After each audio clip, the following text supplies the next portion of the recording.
Give us your favorite thing about America in your best American accent. Oh my God. Oh my God. What's my favorite thing about America? Something you like. It doesn't have to be the absolute favorite, just something you like. I want to eat a New York pizza slice. Okay, not bad. Not bad, Jenny. I think that's good. I got to work on it a little bit more. Work. That's good work and more.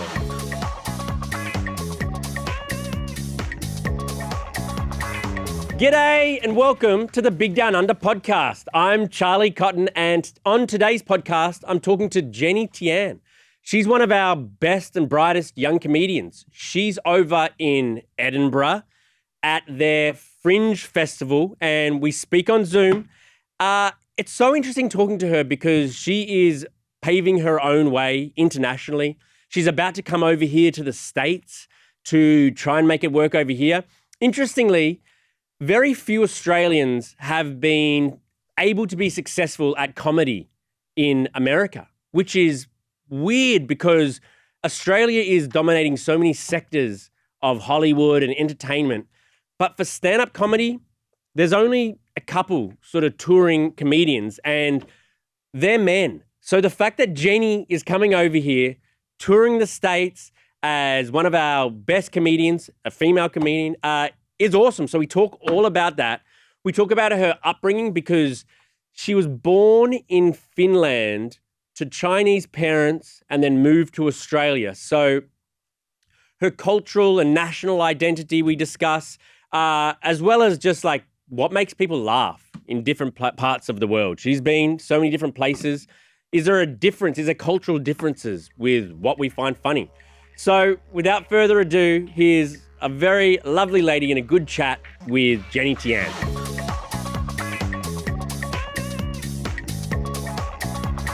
Are you coming to America soon? Yes. Yeah. Yeah, next month. Oh, wow. Have you been before? I've been for a holiday, but this is my first time kind of seeing beyond just like the touristy parts of like New York and LA. Where are you going? I'm touring all round. I'm going to like so many cities. I start with Chicago and I end in New York, but I'll probably end up moving to either New York or LA eventually. You have a very Australian accent. Oh, thank you. So do you actually. Oh, I mean, it's a compliment, right? That's a compliment. Yeah, 100%. Because you got Chinese parents, you were born in Finland, you grew up in Yeah. Australia, and you now live in the UK? I now live in the UK, about to move to the US. That's correct. Gotcha. So you are like a bit of everywhere. You know what I mean? A bit of everywhere. I don't have an address this year. That's my thing. It's Oh, like I just float around. But next year, my aim is just to have like a drawer of things, yeah. like just a collection of stuff. Why are you moving over here? Comedy's better. Is it? Yeah. I mean, you might have experienced it from like, moving from Australia to the US, but it's like we don't have that much of like a comedy club culture. Like we've got a festival that happens once every year, Mm-hmm. but like in terms of like nightly work at clubs, like it's not an activity to do. Whereas in the States, it's like, let's go to a comedy show. That is very true. But you know what? There's so few touring Australian comedians here in the US, like Jim Jeffries, Monty Mhm. Franklin, and I can't name any others really that are touring, year round, which is interesting because Australia has an oversized share of like entertainment in Hollywood, like our actors or our singers even. We've got a Mhm. lot of Aussie singers that are killing it over here. Mhm. But for some True. reason, Aussie stand-ups haven't dominated like we have in other genres of entertainment. Why do you think that is? And how are Yeah. you going to overcome that? I mean, I think essentially it's a really hard visa, firstly. It's Okay. really hard. Right. And it's to get the visa. Like I don't know whether you had to do the same as well, but you really have it's called the extraordinary ability visa, and then you're referred to as an extraordinary alien once you get it, right? Right, right. Y- You have to prove that you're extraordinary. And I guess with like singing, maybe there's like record labels and charts and things that are kind of like tangible. I mean, in Australia, you would have to have like TV credits. You'd have to have also a person to sponsor your visa as well. True. And it's hard to find that sponsor. Like the way to get it is essentially an American agent adopts you is kind of You the pay them route off. that Yeah, I most mean, people take. I did the Yeah. same thing with my visa. You kind of pay different agencies to help you out and slip it through there. And Yeah. this is how we did Yeah. it last time. But yeah, I think you're Yeah. right about that. It's harder to prove you're an exceptional comedian when there's less evidence you can show, I guess, to get the visa to come over. Exactly. And then a lot of like the Australian things you would do, like, like for in Australia, getting on the Melbourne International Comedy Festival Gala is like, congratulations. That's like a Comedy Central, that's like a big thing. It's But our like Super Bowl. Americans, yeah, yeah. Americans don't know what the gala is. They're like, what's a gala? You know? Right, right. So it's just it's different. Things don't translate over. So you kind of got to really, I think, have a stacked resume, and also a sponsor that's willing to get you there. That's very, It's very very difficult. hard. So then Yeah. how are you gonna overcome that? It's a challenge. It's a challenge for us all, being Aussie over here. Mm. I Yeah. tend to, for good or bad, like lean into the stereotype even. You know what I mean? Like they Oh, love yeah, they love yeah. us Aussies, and so you benefit from it. Like how are you gonna sort of like win over America? I mean, that's my whole shtick, really, is leaning into the whole Australian thing in my comedy. Like I kind of already do it in Australia. Yeah. And I guess I'll continue doing it over in the States. But like, I mean, I've grown up watching like American comedy. Like I literally I have a book here it's a George Carlin book. Mm, But like it's what I know. And I've never performed comedy in the States, but I don't think I'll have too much of an issue translating in terms of the style of comedy that makes sense. that's good. Whereas like I think maybe someone from the UK entering the US might have to adapt a little bit more, or US to UK a little bit more. But I think Australians, because we're such an in-between place where we consume so much other media, we ourselves have had to learn to adapt Mm. to ways other people can understand us, if that makes sense. It does. I mean, I hadn't thought about it, but I think it does help when you get over here. You know the lay of the land pretty well because we're inundated with all things America in our culture in Mm, Australia. And so yeah, I think you're right about that. yeah. And I think like with as Australians, it's like the complete opposite of the American attitude where like we have our own Australian content and then we go, oh, I don't want to watch that. That's Australian. Or like we have that thing about ourselves, whereas, Right. when we watch things from America, we're like, well, it's from America. It must be amazing because it's Yeah. American, and then they have the opposite thing with us where it's like, oh, you're from Australia. That's so far. You must be amazing. Yeah, yeah. I mean, yeah, I came a long way, but I'm not that Yeah. amazing. But it's true. It's good to be Australian over here. I think you're gonna kill it. Oh, I hope so. I mean, fingers crossed. That would be amazing. So you kind of really launched yourself. Were you kind of like a pandemic baby type? Did you get big during Yes. lockdown? I love that I'm referred to as a pandemic baby. Yeah, Yeah, yeah. I'm an elder pandemic baby. Yeah, I mean, yeah, essentially, like I've been doing stand up for like 4-ish years.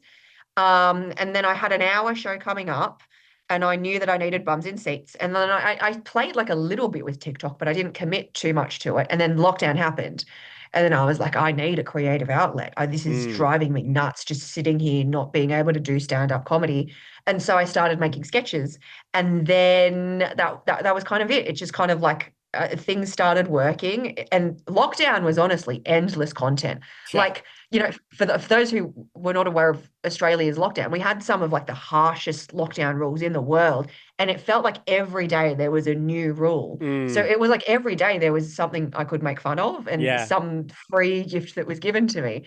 So I was like, yeah, I'll just do that. And then lockdown lifted, and then I had an audience to come see my stand-up comedy. So I just kept going with that essentially. Yeah. That's amazing. So you went into your lockdown, you went into your bunker and with very few people coming to see, but then you came out and everyone wanted to come see Jenny. Yeah, yeah. So it worked out perfectly. I thought it Yeah. was like the worst thing at the time. Like, oh, this COVID lockdown and oh my God, we're indoors. I don't get to do stand-up comedy, but oh, I mean, what a blessing. Oh man, there were some silver linings. When I got a hard day at work here, I'm just like, oh, bring it back, maybe. It's just there was some Yeah. silver linings for sure. How Yeah. do you deal with burnout? Like, doing comedy constantly, trying to be funny constantly. I bet your brain's always racing, thinking, can I connect the dots here and make a joke out of it? How do you deal with it when and then eventually you must just go, I don't want to think about it anymore. Yeah, I mean, I think like different people have different approaches. I guess for me, it's like I'll always try and write every day. And usually when I sit down and write and force myself, nothing amazing comes out of it, but sometimes something does. So I do it anyway, just in case something funny comes out of it. But a lot of the time, it's kind of just like, when you're not thinking about comedy, that the ideas come as well. Like you're taking a walk or you're at the Mm. gym or you're just like, you're not even thinking about comedy. And then something suddenly you're thinking of something and then it all makes sense. So, like, I think it's like a combination of those two things. Like, I mean, for me, like, if I'm ever feeling like, I'm stuck on an idea and nothing's working, I'm not funny and I've been bombing for, a couple of weeks straight with these new ideas, I'll kind of like take a step back, Mm. and just chill out a little bit and let my brain just cook a little bit more. And then eventually I think it's trust in yourself that like I will think of something funny eventually. And then if not, then I'll just kind of like chill out a bit longer, and then something will always come. You ever try smoking weed? You know what? Weirdly, a lot of stand-up comedians do, like a Yeah. lot, and then they get a lot of their ideas from that. I don't. Weed, like for me, it's like if I smoke it the next day, I'm still high. Right, right, right. And then also it's because I gig pretty much every day. You can tell I'm high when I'm on stage. Is that right? Like everyone can tell that I'm high. I'm trying to hide it, but it's like it's really Uh, obvious. And then I'm not sharp, and all yeah, my I like best my brain to be ideas. clean. All my best ideas. Yeah, I call it a performance enhancing drug because I'm not even yeah, joking. Like the dots my brain connects when I'm high versus when I'm not high. I just think like if I was a comedian, I mean, I would be mm, a stoner. That yeah, is how like yeah, inspiration can come, and other yeah, different things that people sometimes take. So it's interesting talking to a comedian. What do they do to yeah. like make their brain sharp from making up jokes Yeah, yeah. It's interesting you say that. A lot of stand-up comedians are stoners. Like a lot smoke weed. Like and, it's and, really, and really drink common. too? I used to interview a lot of And drink. comedians when I lived in Australia. I did a whole Yeah, like yeah. series interviewing comedians. They all drunk. To be honest, Hmm. a lot of them were kind of depressed actually and lonely. That's what I learned Yeah, about it. Does that yeah, can you comment on like that about your yeah. profession? Yeah, I mean it's I think it's always an interesting idea, this idea of like the sad clown and that kind of stereotype. I think there's definitely truth to it because at the end of the day, like unless you're really conscious of it, you're out gigging every single night. So then those evenings where you're meant to hang out with your friends or your family start to drift away. And, because you're a comedian, like your work is like, you're thinking of comedy. So your workplace isn't that important. You probably don't have that many workmates, or you're at a job that you don't really care for too much. So you're not going to make connections there. So then it's like, okay, who have you got left in your life? It's kind of other comedians. And especially if you're touring, then like you're jumping, like my life right now is I jump from city to city to city to city. And because my job doesn't require like, anyone else to be there on stage with me, it's just me. So it's a bunch of, visiting hotel room after hotel room. So that's kind of the life.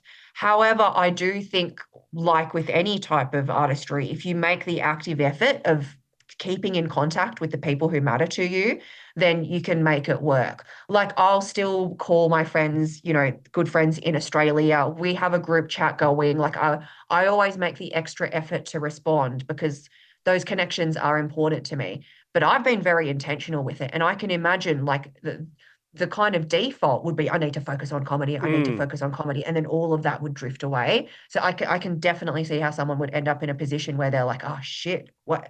Oh my God, I'm missing weddings now. I'm missing birthdays. Like it's lonely. I'll have another drink maybe. Like I get it. Yes. I totally get Yes. it. What Yes. did your family think when you told them you wanted to be a stand-up? Oh, I never told them. I I when I first started, I lied to my mum because she knew I was going out every night, and she's like really like classic stereotypical strict. And so I told her I was going to dancing classes Okay. because she was always on about me getting fit and doing something fit, and I was like, what happens at night? Dance classes. So I lied and said I'm going to dance class. And then Ugh. eventually she was just like, Jenny, you can stop the lie. I know what you're up to. She You made have a you, did you? boyfriend. Oh, you had a boyfriend. Sorry, I jumped She on your thought I punt. had a boyfriend, and I went, "Oh no, it's so much worse. I do stand-up comedy." And she's like, "What? What's stand-up comedy?" Because she's like from China, where they like when she grew up, they didn't have that at all. And then I had to explain it, and she Right. still was like, What is this?" And then she would see clips of it, and she's like, "What? What? You have to be really funny to do this. Oh, This is no, mum. really hard." And No. I went, yeah, I know. But now she's really supportive. She's always got my back. That is amazing. So you had to show her your clips like, it can be fun. Do they come to your shows? Do they laugh? Yeah. They come to my shows. And it's funny because this show that I'm doing currently is like, it's called Jenny's Travels, but it's really about my mum. Like the whole thing really Oh, is about my mum. And she came to see the show, and I didn't tell her it was about her. And then we actually, like, I paid like a camera person to follow me around during the whole night. And then so then they filmed footage of my mum, and there would be parts where I start mentioning her, and she's already like, "Oh God, it's me." oh, that's cute. Yeah. But it was great. Perfect Yeah, for she TikTok. laughed a lot. It was nice. Perfect content for Perfect for TikTok. TikTok. Yeah. What do you Mm, think mm. about Australia going ahead and banning social media for kids under the age of 18 or 16, is it? Yeah, under the age of 16.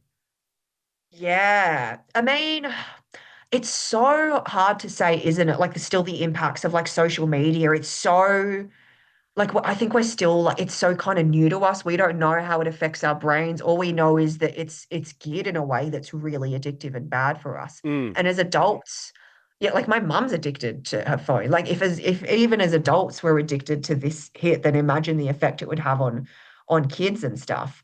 I mean, I can imagine being like a person under 16 and going, this is so unfair. Like, right. why does it? But then growing up and going, oh, actually, no, this thing it's highly addictive.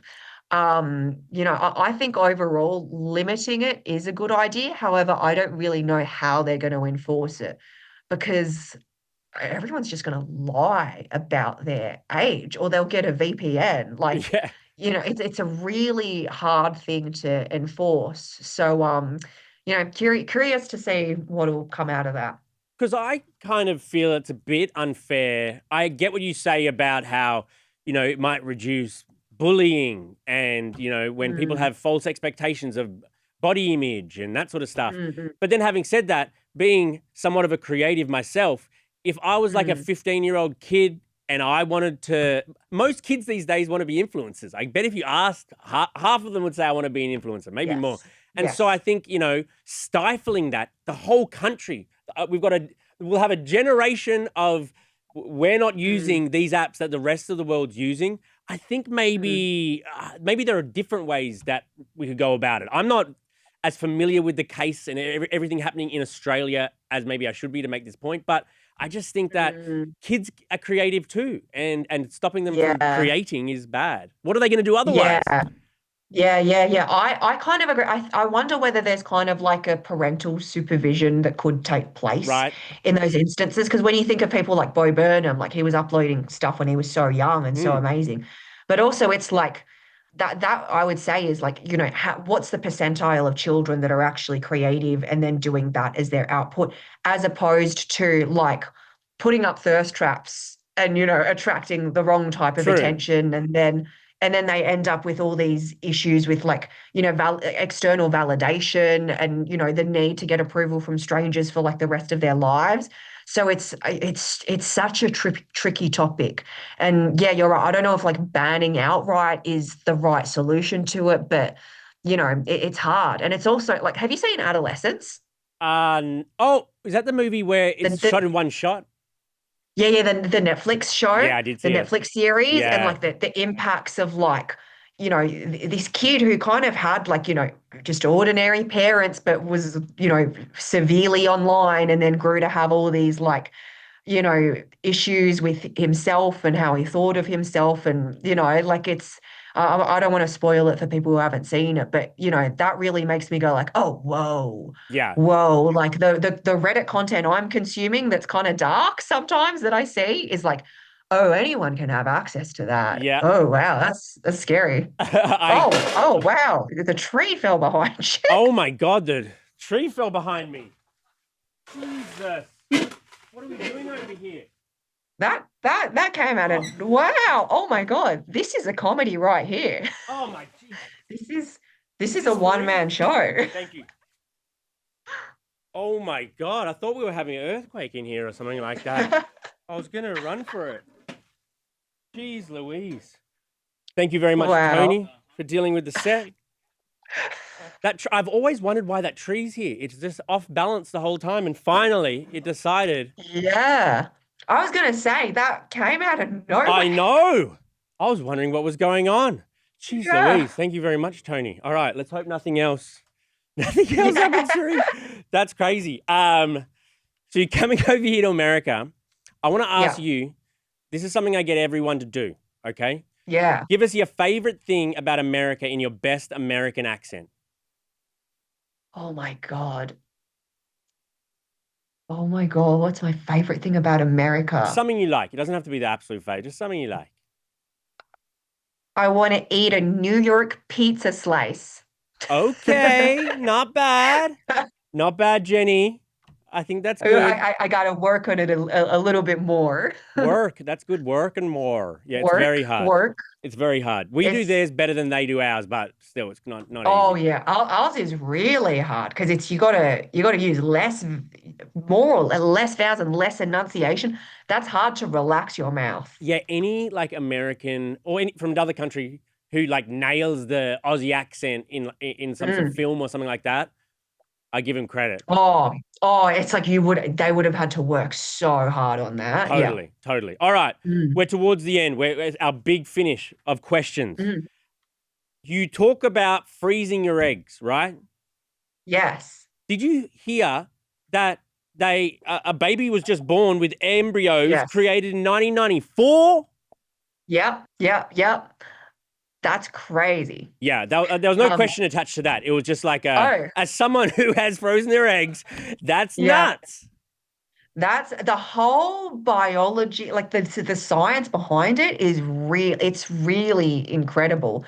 Like they can basically, like, because I'm traveling all the time, I was like, oh my God, if I want to have kids, do I have to fly back to Australia? And they went, no, we can ship you your eggs from wherever in the world. That's right.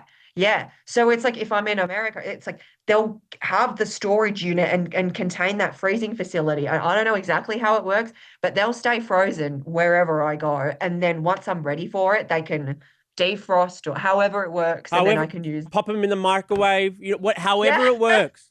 Yeah, isn't that incredible that a life can be frozen? It was a Christian couple I was reading who, even though you have to pay the annual whatever to keep the embryos frozen, they wanted to keep paying for it because they're Christian and they believe that, this is a life.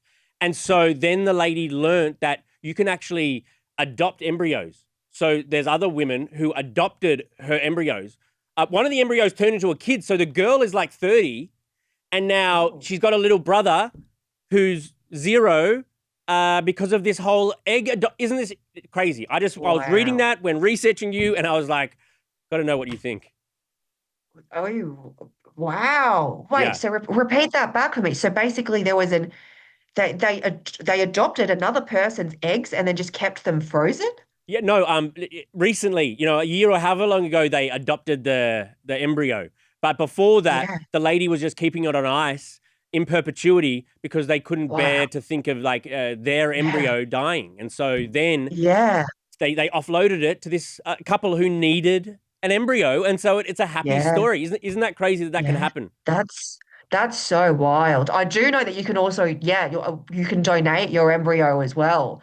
It's fascinating. This kind of the philosophy of where life starts and where it ends as well. Because I mean, it's like theoretically, I could keep donating eggs for, like month after month, basically. Yeah. Every cycle I could donate eggs. Well, But yeah, I could donate more often than that. You know what yeah, I oh, mean? exactly. You could keep going. That you hear those stories of the guys who fathered, 1,000 kids because he just kept going back to the bank. Oh, yes. You know what I always wonder about those guys is like, What? because here's another thing I didn't know about, having kids and stuff is like, if you want to be like a mum that's, picking sperm, and you don't have someone in your life, you don't have a partner. So you can like go through the attributes of the sperm you want and what the dad is like. So it's like the height of the guy, what his education was, what his Hmm. hair color is, what his eye color is. It's like Tinder where you're like swiping through and you kind of like get to pick out the guy essentially that you want. Sounds kind I'm of like, oh fun. my, yeah. I mean, it's kind of fun, but it's also like, is everyone picking the same guy? Because you know how you hear about like, oh, he's a dad to like a Oh, thousand, true. kids or whatever. It's like, what does he have on his profile that's that amazing, All that right, who are gets you all these picking girls? then? Who are you Yeah. picking? What does he look like, and what is he like? What are the attributes you look for on the app if you're going, yeah, I'll select you, mate? Oh man. I mean, I think for me, it's like, my mum would want this as well. She really wants like me to be with like someone from the same like cultural background. So probably someone like East Asian. I mean, man, it's such an interesting It conversation. is, it I is. And then it's like I'd also want them to, because you'd obviously just pick the hottest, most smartest guy, I Right. think. I feel like that's who everyone would go for, realistically, right? If you're in this position, you But then want they got your a kid to be thousand the best. siblings. Then they got 1,000 siblings. But it doesn't matter. You're not them. You don't have to think about all the potential incest that might happen. Oh, wow. Yeah, true, true. Oh my God. Okay, that sounds like a Netflix special waiting to happen. Yeah. Last thing I wanted to ask you, do you think AI has any bearing on comedy, or is it kind of a bit of a safe place because for the moment at least, AI doesn't have much of a sort of sense of humor. It takes a certain je ne sais quoi to come up with a good joke. Mm. I mean, my mum is really worried about this. She keeps thinking AI is going to take my job. Hmm. I mean, I'd say for the time being, for the next 10 years at least, it's like, I don't know, I just think there's something about knowing the person on stage has really created and crafted the jokes themselves. And you can feel it, I think, in the writing. Like even when I watch comedians and like sorry to break the illusion for some people, but some comics have others like writers for them that end up writing their jokes. And I kind of think you can always tell because it becomes a watered down version of who they are. Whereas the people that always write their shows, like 100% of their shows, you can see it in their material. You can see the originality. You can see like them growing and evolving to their next life stage and kind of like improving on their voice. True. So I think the best of the best will always be human generated. I can see maybe some comedians in the future relying on AI for work and stuff, but I think the cream de la cream of stand-up comedians will always be human. But you could just like feed AI every Jenny Yeah, joke you've ever told and then yeah, say, make me more jokes in this exact style, but about, the Edinburgh Fringe Festival or whatever. You know what I yeah. mean? I mean, you could, but it's going to give you a watered down version of it because all it has is your previous material and also material from, whatever database it has of like other comedians. It's ultimately going to be a more watered down version of who you are. It's going to be an impersonation of who you are True. rather than you and your own thoughts. And like, with your thinking, you often like surprise yourself with the places that you'll go to, whereas AI will always operate within that kind of confined parameter of what it thinks you are. And what you are can be so much more. And you kind of got to be the person to explore that. So yeah, that's what I think. You're pretty smart, Jenny. You're pretty Thank smart. you. You've taught me a few Thank you. things. You've taught me. I asked some stupid questions, and then you have some pretty interesting insights. So I do appreciate you coming on the pod. Uh, and good luck when you come over here to the States. When you come to LA, I'll have to come and see a show. Oh, absolutely. Yeah, I'll be at Dynasty Typewriter. Yeah, 100%. Awesome. Thank you so much, Jenny. I'll speak to you later. Thank you so much. See Cheers. you. Bye. Christina. What's up, Cotton? How are you? Sup? You're becoming American. Do you think that was American? Did you used to say sup when you were in Australia? I think I say what's up. Oh my God, it's happening to you too. Oh, please. Oh, sup. I say dude and bro sometimes. I don't say bro. I still say mate all the time. I know. Try to hang on to that. That's my advice. Mate is everything. My parents are mate. My husband's mate. Everyone's mate. Do you call anyone? Do you say any g'day to anyone here except for me? Do you know I actually thought I never said g'day until I sometimes watch our clips back and I'm like, I say g'day. You do. Is that because I'm on here or do I say think, that? I mean, I lean into my Australianness on this show. Yes. And then outside, I think it's kind of a little bit, if you lean into it too much, it's like, okay, we get it. You're not from here. Yes. You're exotic. Okay. No, I don't think I say g'day out in public. No. Okay. Good chat. Great chat. All right. You are just the hostess with the mostest. Thank you so much. And nothing that happens down under gets by you. It really doesn't. No. Well, it's hard to get past this story. Okay. It is everywhere. It's not just down under. It's over here as well. It's up over as well. It's across the Pacific Ocean. Everyone is talking about it. I know you have your strong opinions about it. Let's get into it. Snoop Dogg. Right. So last week we were very excited because Snoop Dogg was announced as the AFL Grand Final performer. AFL, our Super Bowl, the Grand Final, it's the same, but Australia's version. Yes. And Different football. To get Snoop Dogg to perform at our Super Bowl, it was like so exciting. Massive. Yeah. Coming from Katy Perry to Snoop Dogg, we were just getting better and better. Right. Well, this week we've taken a 180. We got a sharp turn. Snoop was on a podcast called It's Giving, and he has made some comments about same-sex relationships. Mm-hmm. So he went to the movies with his grandson and he saw the Disney film Lightyear. Not a great film. Oh, I haven't seen it. No, it's not great. Okay. And why was it in theaters? It's from 2022. Well, yeah, minor. It came out in theaters and it was kind of like Buzz Lightyear's origin story. Okay, yes, I see what you mean. Yeah. And he was talking about how there is a scene where two women, they're married, they kiss and they announce that they're having a baby. Mm-hmm. His grandson looks to him and says, how is she having a baby with a woman? They're both women. Good question by the grandkid. Great question. Yeah. Great question. And a great opportunity to teach. Mm. Snoop got scared. And he says that it threw him for a loop. Didn't know that he's going to get questions like that when going to this film. He doesn't have the answer for it. And he jokes about how he only went there to sleep and to watch the movie. And yeah, he doesn't like that, themes like this to be brought up in kids' movies because then you have to have that conversation. Yes, he says that it's happening everywhere now and he's not prepared to have an answer for his grandson. He didn't want to delve into that deep conversation. Yeah, which I think that's what you're there for as a grandparent, is to guide them and teach them about the world and answer that. Kids ask questions incessantly and you can answer them or you can not answer. But when something like this happens in a movie, kids aren't dumb. They see girls walking with girls holding hands and guys kissing on the lips. And they're probably thinking to themselves, what's that? And they've got to be allowed to ask you about it. And you've got to be able to say to them, yeah, you're allowed to love whoever you want to love. And I think that's a great response to say. That would have been very simple for Snoop just to say that. Yeah. But he didn't. And over in Australia, there have been some calls to actually cancel his performance.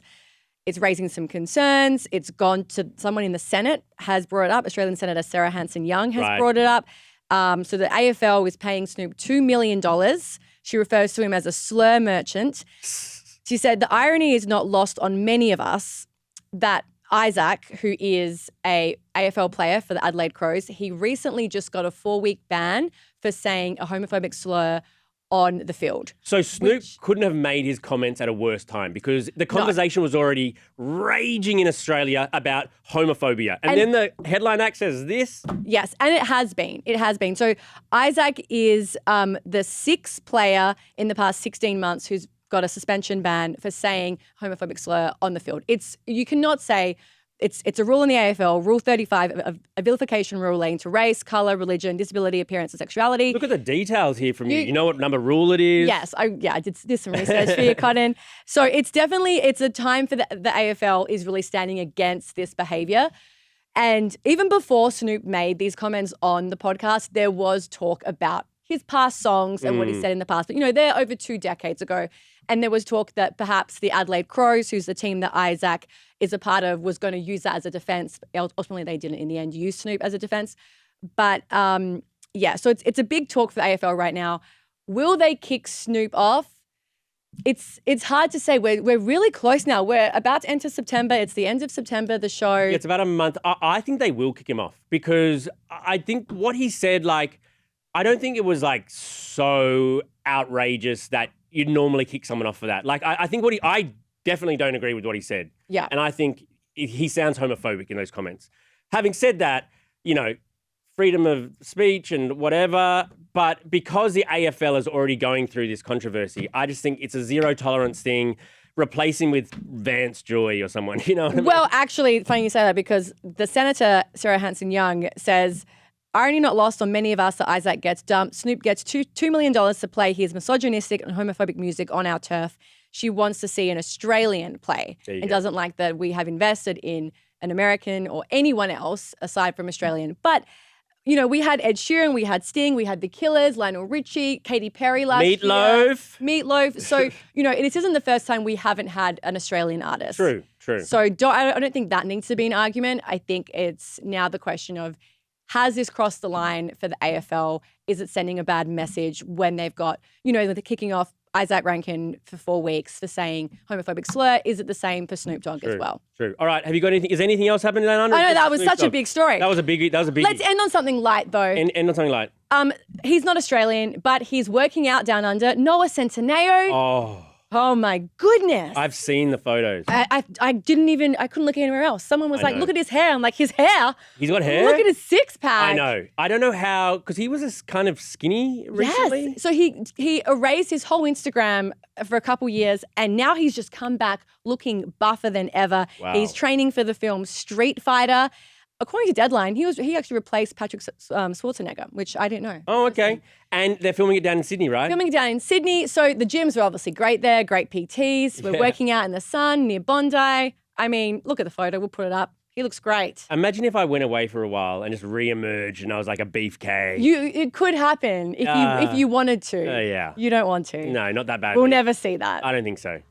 All right, Christina. Thanks, Cotton. That was fun. It was so fun. Always fun with you, mate. All right. We'll see you guys here next week. Bye.